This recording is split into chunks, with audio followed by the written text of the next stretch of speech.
praticamente todos os casos que eu posso dar de exemplo que eu já atendi, todos vão ter um contexto familiar que permitiu isso, no sentido de não vir com uma rotina estabelecida do comer, né, de café da manhã, almoço, jantar, né, e de ter uma exposição, né, uma disponibilidade de alimentos variados, então que acaba se perdendo isso, e aí parte do tratamento é a gente ter que interferir de forma a dar limites, porque o jovem ele não vai ter a percepção de que está se encaminhando para, né, para uma desnutrição e morte, né?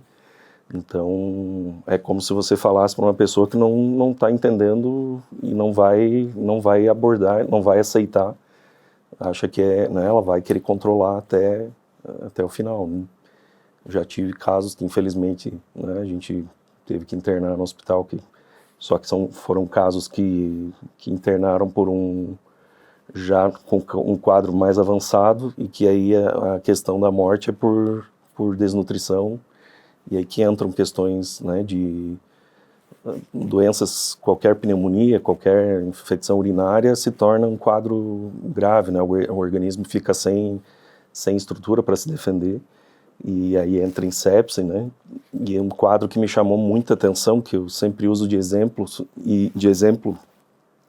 e uso em todas as consultas quando atendo pacientes assim, porque a gente tem que chacoalhar os pais para eles se darem conta da gravidade que é, né? É esse exemplo que me impressionou demais, porque a gente foi tratando, apesar dela uma paciente já ter chego já em situação clínica grave, então é o que a gente não pode deixar acontecer, porque aí a psiquiatria, a psicologia ali, a parte nutricional já ficam meio que de lado, né?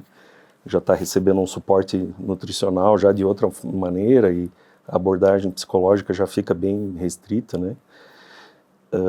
Mas foi uma paciente que foi tendo diversas consequências, né, da infecção, das infecções múltiplas que foi tendo, das sepses, inclusive foi tendo AVC, foi tendo várias coisas, indo para UTI, voltando e tal, e me chamou muita atenção porque é uma paciente que até o final, ela já não falava, até o final ela controlava água e comida. Então, para ver o quanto, ali eu identifiquei o quanto é uma estruturação e uma organização psíquica que se dá na comida, no controle alimentar. Não é simplesmente anteriormente, claro, né, talvez o início ou o início de um quadro assim, ele acaba sendo incentivado, ou, né, o início acaba acontecendo por questões né, de beleza física, né, hoje em dia com as mídias, né, com as redes sociais, de necessidade né, de ser vista, né, de uma forma que a mídia mostra excessivamente como sendo um padrão, né? Mas me chamou muita atenção nesse sentido, e é o que a gente observa, que é o que a gente precisa fazer, é proporcionar controle de alguma forma, né, clinicamente, psicologicamente e o nutricionalmente. Então, as três áreas precisam andar juntas, se comunicando. As consequências do não tratar são muito drásticas, podendo levar até a morte, né? Então, a anorexia nervosa é das doenças psiquiátricas que mais matam, seja pela desnutrição, né? Seja por consequências aí dessa restrição, né? Então, as consequências podem ser a infertilidade, dependendo do tempo, né? Pode ser osteoporose, porque a falta da menstruação, ela causa, né, uma vulnerabilidade da massa óssea maior.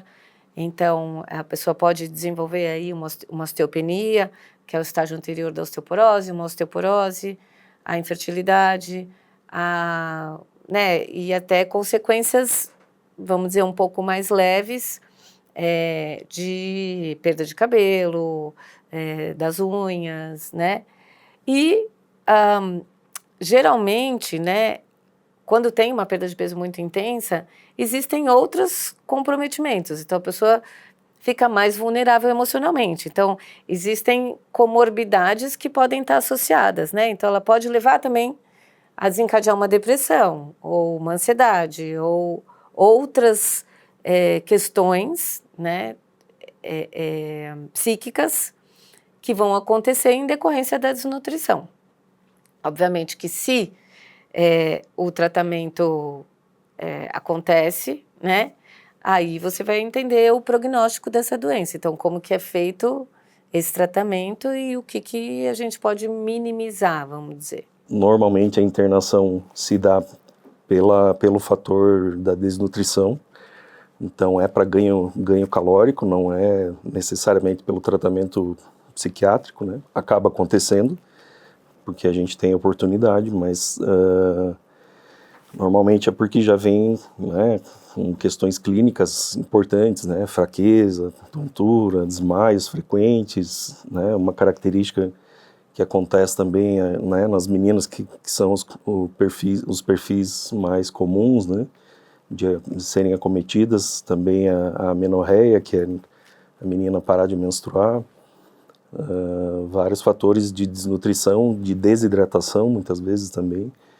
e que acabam, né, o jovem gradativamente, assim, perda de peso é muito fácil de acontecer, né?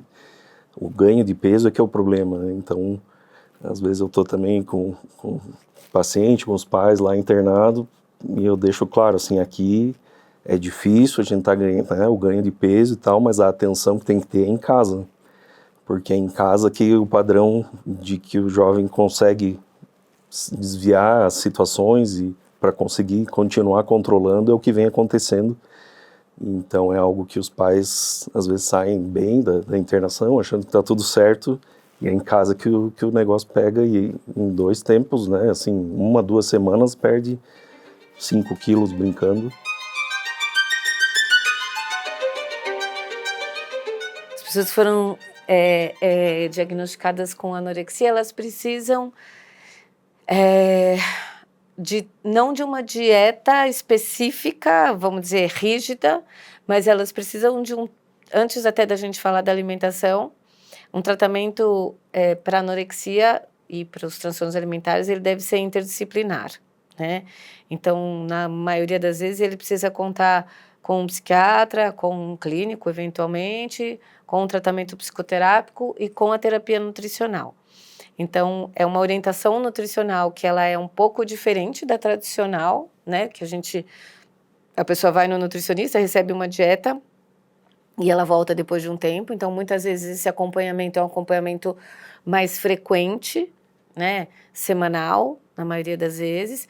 E esse tratamento nutricional, ele vai depender do grau de desnutrição, porque é muito frequente pacientes com anorexia nervosa grave eventualmente terem que passar por um período de internação e de realimentação num ambiente hospitalar, ou mesmo de uma internação domiciliar, e de uso de suplementos, né, via interal, via tubo, né, ou suplementos via oral para